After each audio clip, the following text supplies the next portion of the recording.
말씀은 신명기 6장 4절에서 9절까지의 말씀입니다. 이스라엘아 들으라. 우리 하나님 여호와는 오직 유일한 여호와이시니 너는 마음을 다하고 뜻을 다하고 힘을 다하여 내 하나님 여호와를 사랑하라.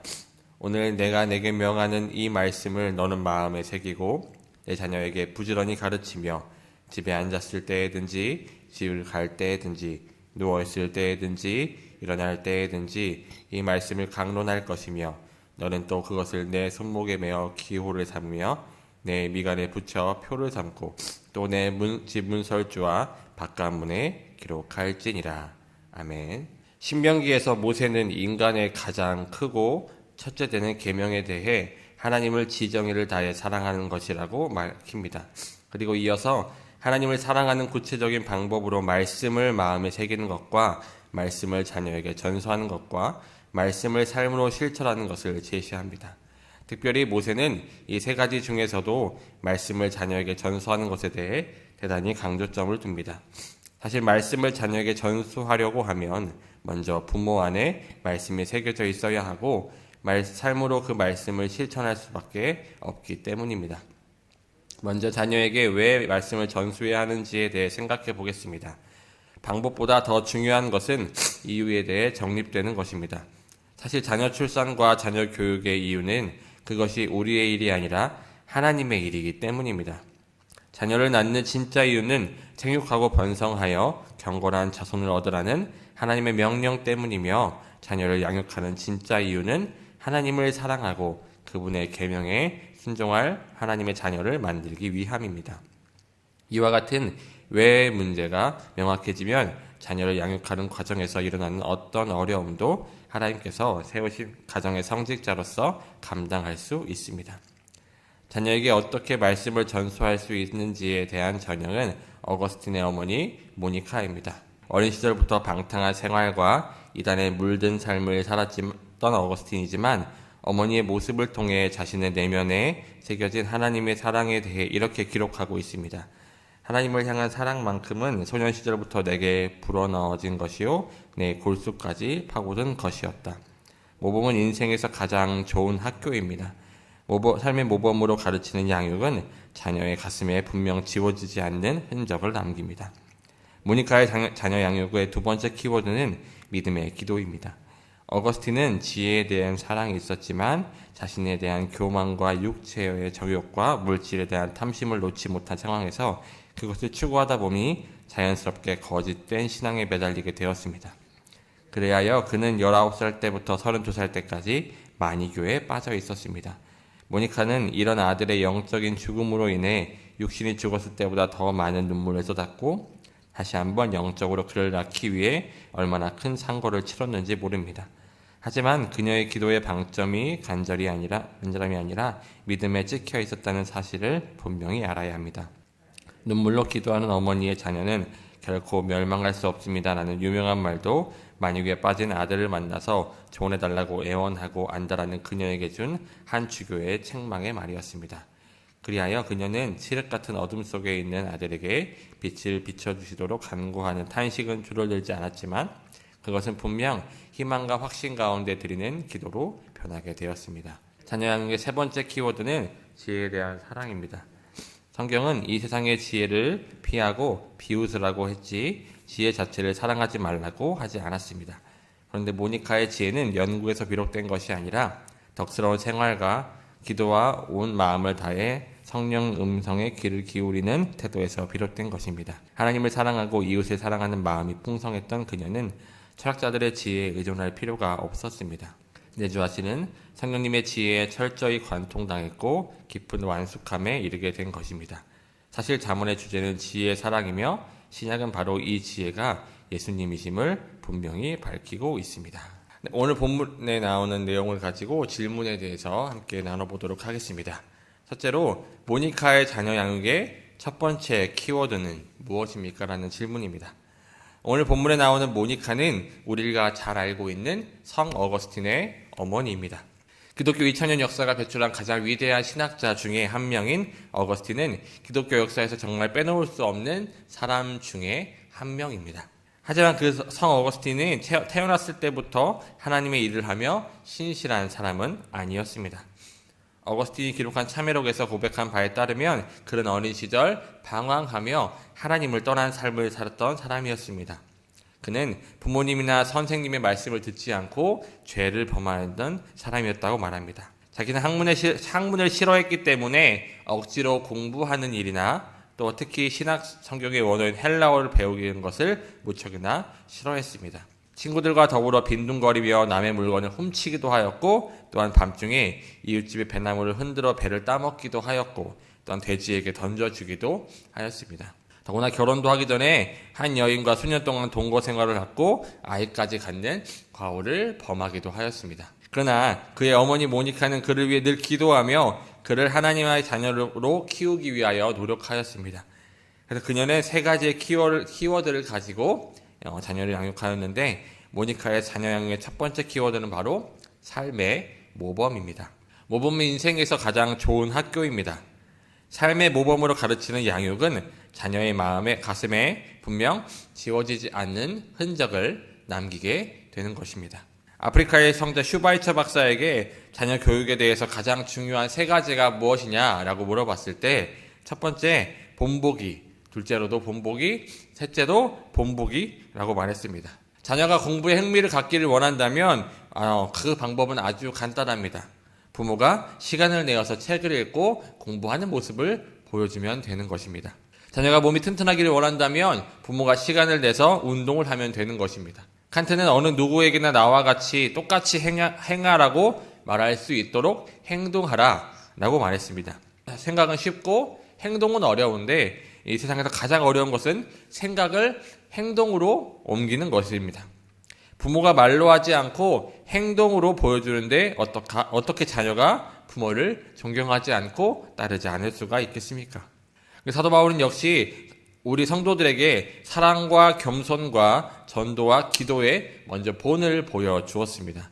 그렇게 그런 삶을 살았기 때문에 사도 바울은 너무나 자신 있게 자신의 편지에서 다른 많은 교회들을 향해 나 자신을 본받으라라고 말할 수 있었던 것입니다. 또한 예수님께서도 우리에게 본을 보여주셨습니다. 요한복음 13장 15절에서 예수님께서는 섬김의 본을 보여주시기 위해 친히 제자들의 발을 씻겨 주셨습니다. 또한 우리로 하여금 십자가의 길을 따라오게 하시기 위해서 베드로전서 2장 22절의 말씀을 보면 그리스도도 너희를 위하여 고난을 받으사 너희에게 본을 끼쳐 그 자취를 따라오게 하려 하셨느니라라고 말씀하셨습니다. 예수 그리스도 역시 고난을 받으심으로 우리에게 본을 남기신 것입니다. 모범이 된다는 것은 본이 된다는 것입니다. 우리 어린아이들이 처음 글자를 배울 때 글자 따라쓰기를 하며 글자를 배우기 시작할 때 선생님들은 약한 글자를 희미하게 써놓고 그 위에 덧대어 쓰도록 가르칩니다. 또는 화가들이 밑그림을 그리고 그 위에 덧칠 하도록 그렇게 그림을 가르치기도 합니다. 이미 있는 것을 따라 쓰면 되는 것, 그것이 바로 본입니다. 그리스도께서 우리에게 그대로 따라가 살아갈 수 있는 확실한 본을 보여주셨다는 것입니다. 우리는 삶 가운데 고난을 만났을 때 예수님께서 우리 그리스도께서 하셨던 그대로 하면 됩니다. 그 확실한 본을 우리에게 보여주셨습니다. 또한 여기서 자취라는 말은 말 그대로 발자취를 말합니다. 눈이 많이 온 날 길을 발견하지 못할 때 발자국이 있으면 우리에게 희망이 됩니다. 예수 그리스도의 그 발자국, 그분이 하시는 일, 걸어가신 그 발자취가 우리가 따라가야 할 길인 것입니다. 예수님께서는 입을 여셔서 제자들을 가르치셨고 또한 그 가르치신 그것들 그대로 제자들에게 본을 보여주셨습니다. 제자들이 기도하는 것을 가르쳐달라고 했을 때 이렇게 기도하라고 말씀하셨을 뿐만 아니라 제자들에게 기도하는 모습을 직접 보여주셨습니다. 예수님은 내게 배우라고 말씀하셨고 또한 직접 온유함과 겸손함을 보여주셨습니다. 나를 쫓으라고 말씀하셨고 어디로 가야 할지 어떻게 살아야 할지 제자들에게 우리에게 보여주셨습니다. 너희 중에 섬기는 자가 가장 큰 자라고 가르치셨고 주님께서 직접 허리를 숙여 제자들의 발을 씻기시면서 가장 낮은 자의 모습을 보여주셨습니다. 우리 역시 우리에게 먼저 보여주신 그 믿음의 선배들을 따라 우리 예수님을 따라 삶의 모범을 보여주며 우리 자녀들에게 예수님을 나타내며 예수님의 길을 안내하는 본의 역할을 잘 감당하실 수 있는 여러분들이 되시기를 소망합니다. 두 번째, 모니카의 자녀의 양육의 두 번째 키워드는 무엇입니까? 모니카 자녀 양육의 두 번째 키워드는 바로 믿음의 기도입니다. 어거스틴은 분명 자신의 인생의 여정을 이끌어 결국에는 자기가 믿음으로 돌아오게 하였는지 분명히 알았습니다. 그는 자신의 책인 고백록에서 이렇게 고백합니다. 내가 다시 한번 주님 앞으로 돌아오게 된 것은 어머니의 기도 때문입니다. 나는 이 사실을 주저없이 인정합니다. 하나님께서 내게 진리 발견이 무엇보다 중요하다는 마음, 그거밖에 아무것도 바라지 않고 그밖에 아무것도 생각하지 않고 그밖에 아무것도 사랑하지 않는 마음을 주신 것은 어머니의 기도 덕분입니다. 라고 이야기합니다. 젊은 시절 방탕과 죄악의 밑바닥에 있던 그 어거스틴을 다시 하나님께로 돌아오게 한 것은 그 어머니 모니카의 기도로 수놓은 기다림이었습니다. 무려 30년이 넘는 기간 동안 육체와 향락과 세속적인 것들과 다른 이교 철학에 빠졌던 그 어거스틴을 일깨워 역사의 길이 남을 인물로 변화시킨 것은 바로 어머니 모니카의 기도로 점철된 끈질긴 기다림이었습니다. 아들을 위해 끊임없이 기도하였으나 쉽게 달라지지 않자 어머니 모니카는 밀라노의 대주교인 암브로시우스를 찾아가서 자기 아들을 만나 변화시켜달라고 이야기합니다. 그러나 암브로시우스는 이렇게 말하였습니다. 그냥 그대로 두십시오. 다만 아들을 위하여 주님께 기도만 드리십시오. 그리고 돌아가십시오. 결과는 좋아질 테니까 하나님께서 눈물의 자식이 죽어가도록 버려두시는 법이 없습니다. 라고 이야기하였다고 합니다. 어거스틴이 이룬 그 놀라운 업적이 어머니 모니카의 눈물의 기도로 수놓은 기다림의 산물이라는 사실은 자식의 대한 변함없고 끈질긴 믿음과 기도의 힘을 우리에게 보여주는 것입니다. 이처럼 부모의 믿음의 기도는 자녀를 변화시키고 또한 자녀의 삶을 변화시키는 능력이 있습니다. 하지만 우리가 드리는 기도는 온전한 기도여야만 합니다. 하나님께서 우리를 자녀를 이끄시며 인도하신다는 믿음을 가지고 사무엘 1장에서 한나가 하나님 앞에 사무엘을 드리겠다고 한 것처럼, 그리고 하나님의 손에 맡기며 자녀를 위해 기도하였던 것처럼 우리 역시 내 자녀가 내 것이 아니라 하나님의 것이며 하나님께서 인도하시며 하나님께 순종하는 삶을 살아갈 수 있도록 하나님 앞에 내어드리며 우리는 믿음의 기도를 드리는 부모가 되어야 하는 것입니다. 그렇게 믿음의 기도를 드렸을 때 우리 자녀가 하나님이 이끄시는 축복의 삶을 살아갈 수 있을 줄 믿습니다. 세 번째 질문입니다. 모니카의 자녀 양육의 세 번째 키워드는 무엇입니까? 또 이 세 가지 중 나에게 가장 도전과 격려가 되는 것은 어떤 것입니까? 모니카의 자녀 양육의 세 번째 키워드는 바로 지혜에 대한 사랑입니다. 어거스틴의 어머니 모니카는 늘 말씀과 기도의 생활을 하였고 또한 성령님과 동행하는 삶을 살았습니다. 그래서 그녀는 성경을 통해 늘 말씀 속에 숨겨진 지혜, 하나님을 아는 것, 바로 참된 지혜이신 예수 그리스도를 아는 것을 경험하였습니다.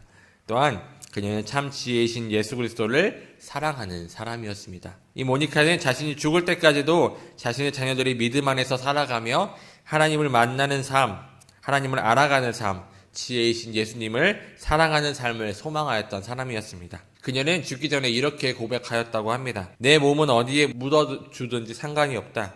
그 일로 인하여서 조금도 염려하지 말아라.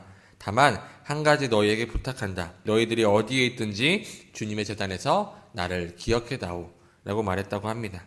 모니카는 자신을 화려한 배로 자신의 시신을 감싸 묻어달라고 하거나 아니면 향유를 발라주기를, 또한 아름다운 비석을 세워주기를 원하지 않았습니다. 그의 관심은 오직 자녀들이 믿음 안에서 사는 것이었습니다. 그리고 주님의 제단, 모든 죄가 용서받고 깨끗하게 되는 그곳에서 자신이 기억되기를 원하였습니다. 온전히 하나님과 하나 되는 그 주님의 성전에서 말입니다.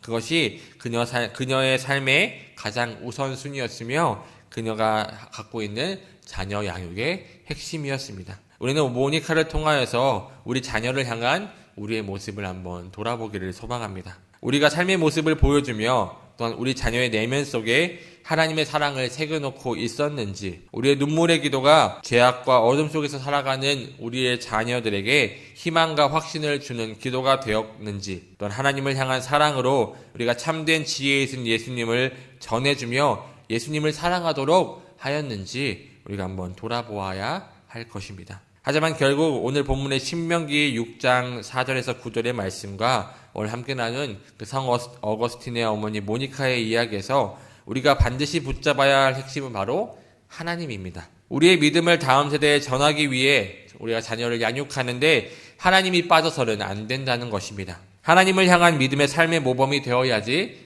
세상적인 모습을 삶의 모범으로 보여주어서는 안 됩니다. 하나님을 향해 기도하여서 이 자녀가 내 것이 아닌 하나님의 것임을 인정하며 하나님께 내어드려야지 내 뜻과 내 생각대로 자녀를 이끌며 또한 나의 간절함을 나의 자녀를 통하여서 이루려고 해서는 안 됩니다. 또한 최고의 지혜이신 하나님을 예수님을 알아가는 삶을 살도록 하여야지 세상의 지식과 지혜로 가득 채우게 해서는 안 되는 것입니다. 우리 자녀들에게 하나님을 전수하며 하나님을 향한 믿음의 전통을 전하는 자가 되어야 합니다. 이것은 부모된 우리에게 명령하신 하나님의 명령이며 또한 하나님의 계획이고 하나님의 뜻이기 때문입니다. 내가 먼저 나의 삶에서 온전히 하나님만을 드러나는 삶을 살아가며 또한 하나님께 영광 돌리는 본이 되는 삶을 살아가며 기도의 단을 쌓으며 한나와 같이 자녀를 위해 기도하는 부모가 되며 또 하나님을 사랑하며 세상의 지혜보다는 자녀의 믿음과 하나님을 아는 것에 더 마음의 소원을 삼으며 살아갈 때 우리 자녀들에게 믿음을 전수하며 또한 우리의 하나님의 나라가 더욱더 확장되며 우리 교회의 모든 가정마다 믿음이 굳건히 서가며 믿음의 명문 가정이 이루어질 줄 믿습니다. 또한 사랑이 넘치는 하나님께서 기뻐하시는 가정들로 세워져 나가기를 주님의 이름으로 간절히 소망합니다. 아멘.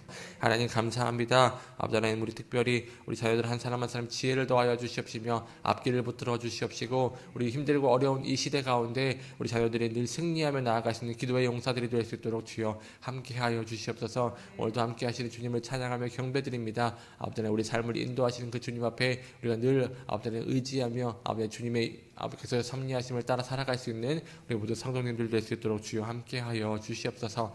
감사드리며 이 모든 말씀 예수님의 이름으로 기도드립니다. 아멘.